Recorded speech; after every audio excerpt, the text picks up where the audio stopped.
Faly miarabantsika rehetra amin'ny anaran'i Jesosy Kristy Tompo ry havako. Afaka handre indray izao tenin'Andriamanitra mofonaina omeny Tompo atsika amin'ity andro anio ity.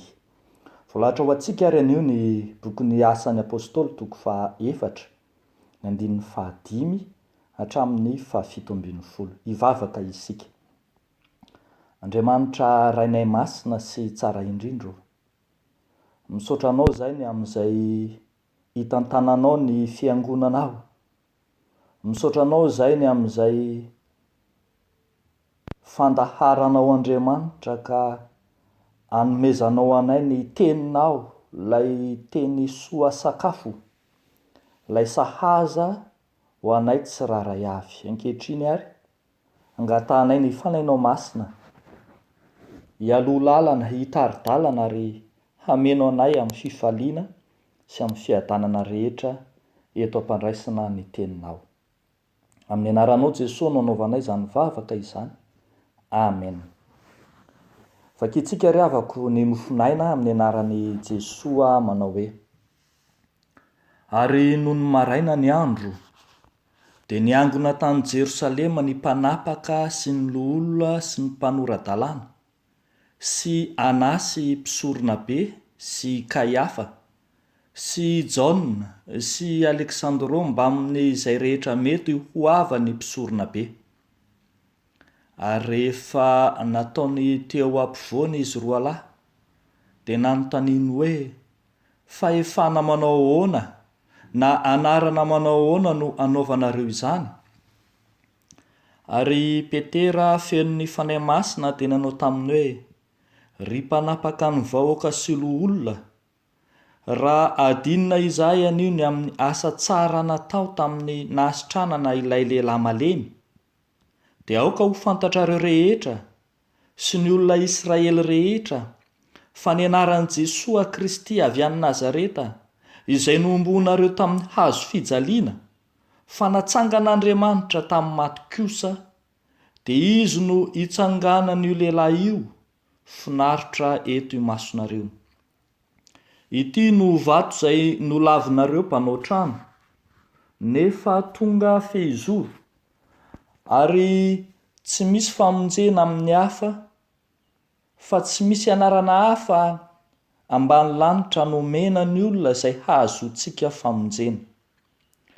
Ary noho ny nahita ny fahasahian'i Petera sy Jaona izy, sady nalala fa tsy mba mpahay lalàna na nampianarina izy roa lahy, dia gaga izy ary fantany tsara fa efa niaraka tamin'i Jesosy izy roa lahy.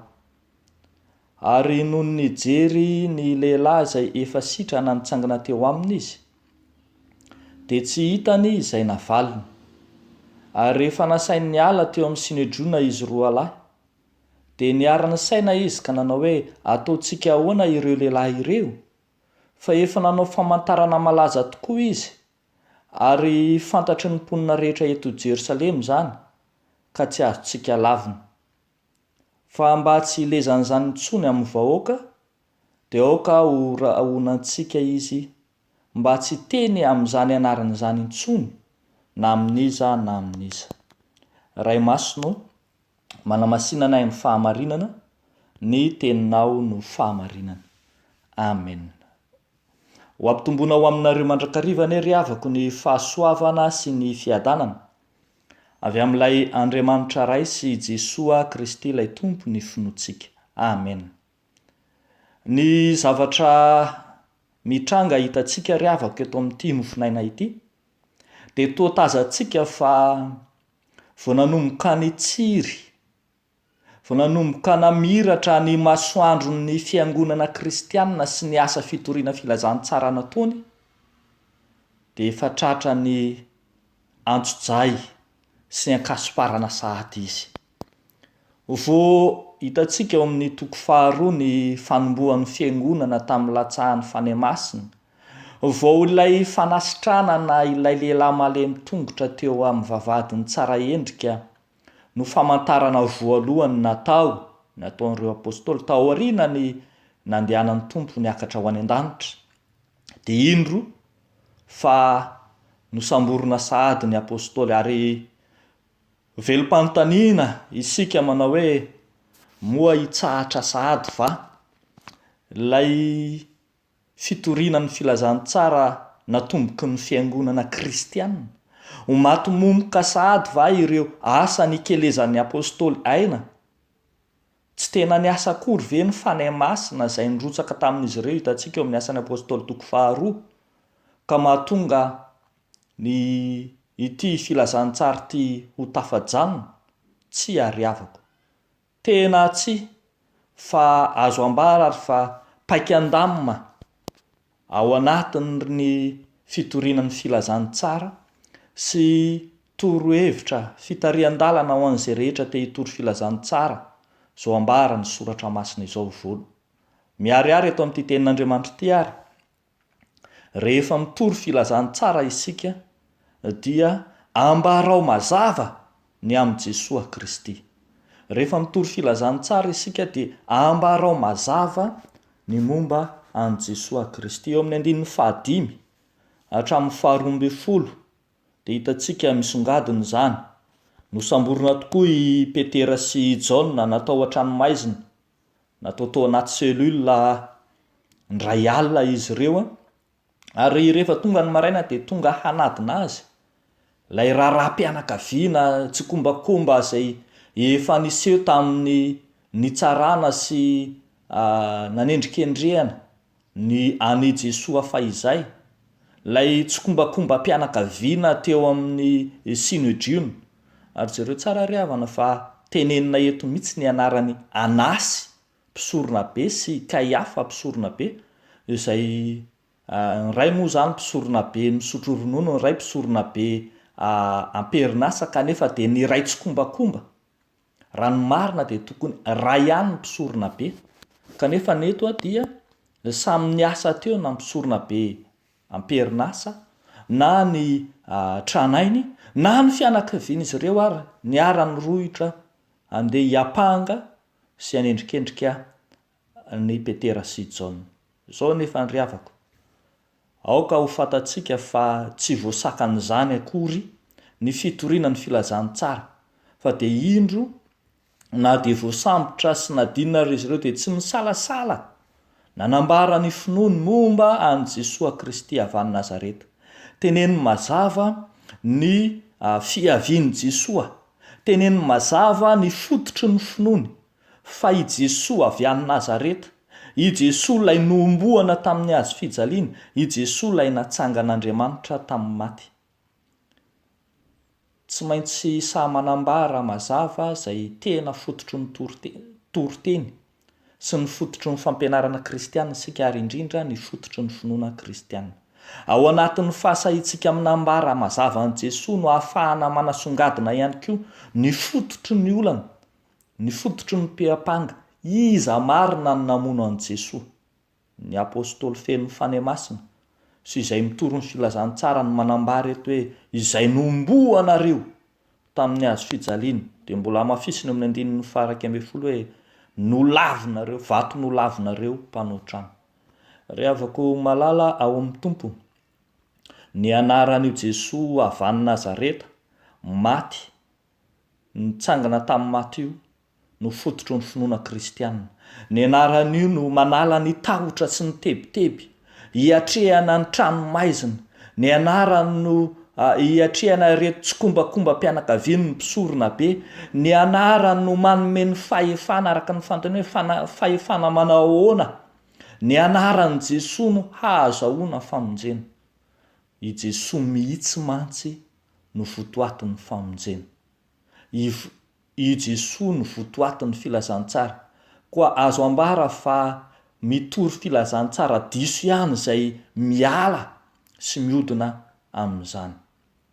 Izay rehetra tsy mifototra amin'ny Jesosy Kristy maty sy nitsangana tamin'ny maty dia mitory filazantsara sandoka ihany izy. Riavako malala, tsy tokony hisalasala ny mpino hanambara ny fototry ny finoany, hanambara ny Jesosy Kristy maty sy nitsangana tamin'ny maty amin'ny fitoriana filazantsara rehetra ataony.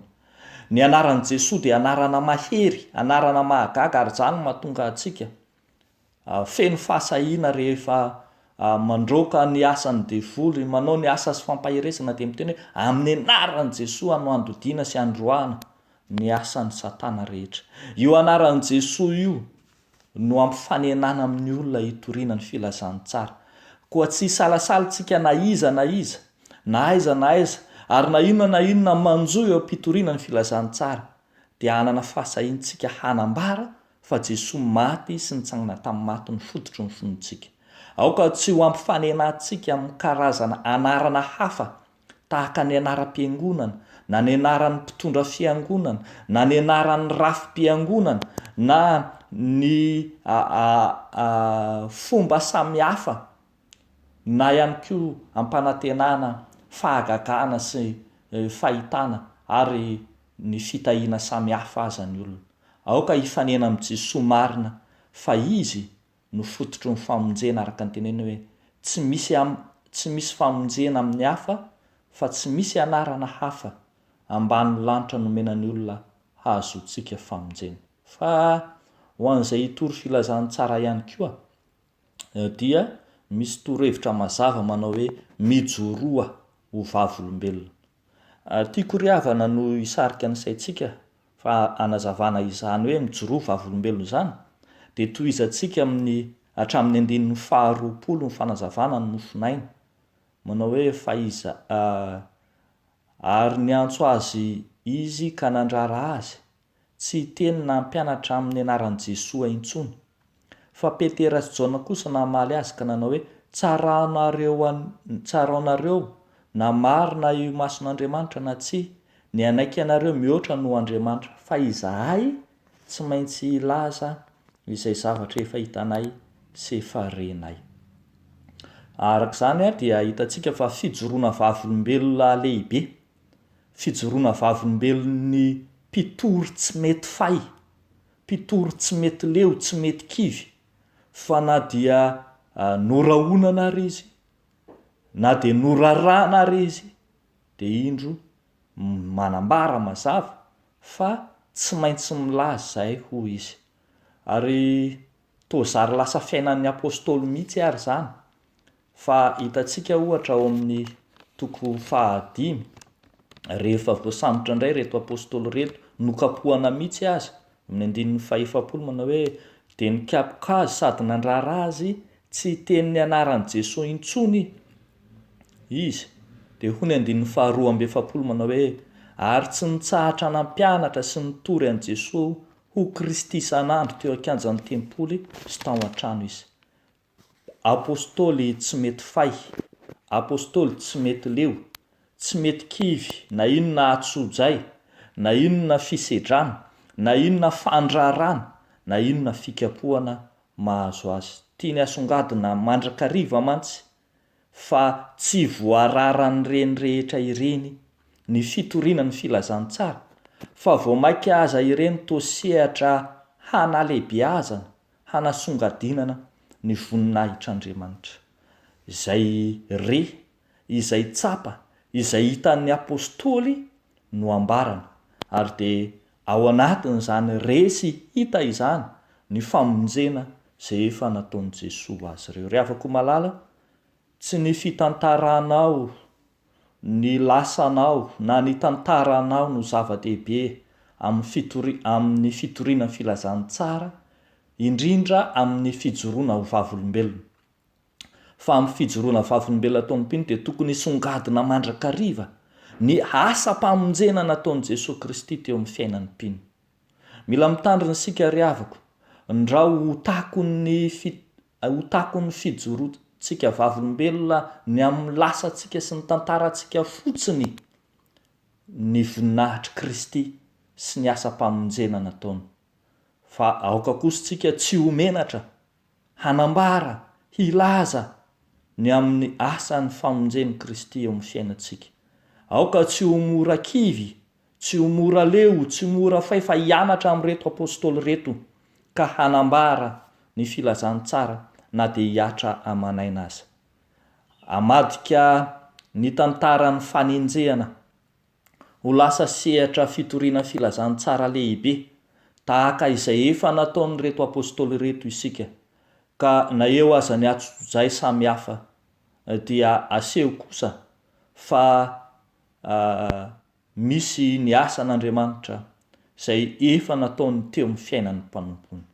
Hiala maina ireo izay efa nanombo ny tompo tamin'ny fotoan'androny, raha eo izay efa nandany vato fanaova-trano, fa hisongadina kosa ny voninahitr'Andriamanitra. Dia ho an'Andriamanitra irery ihany ny voninahitra.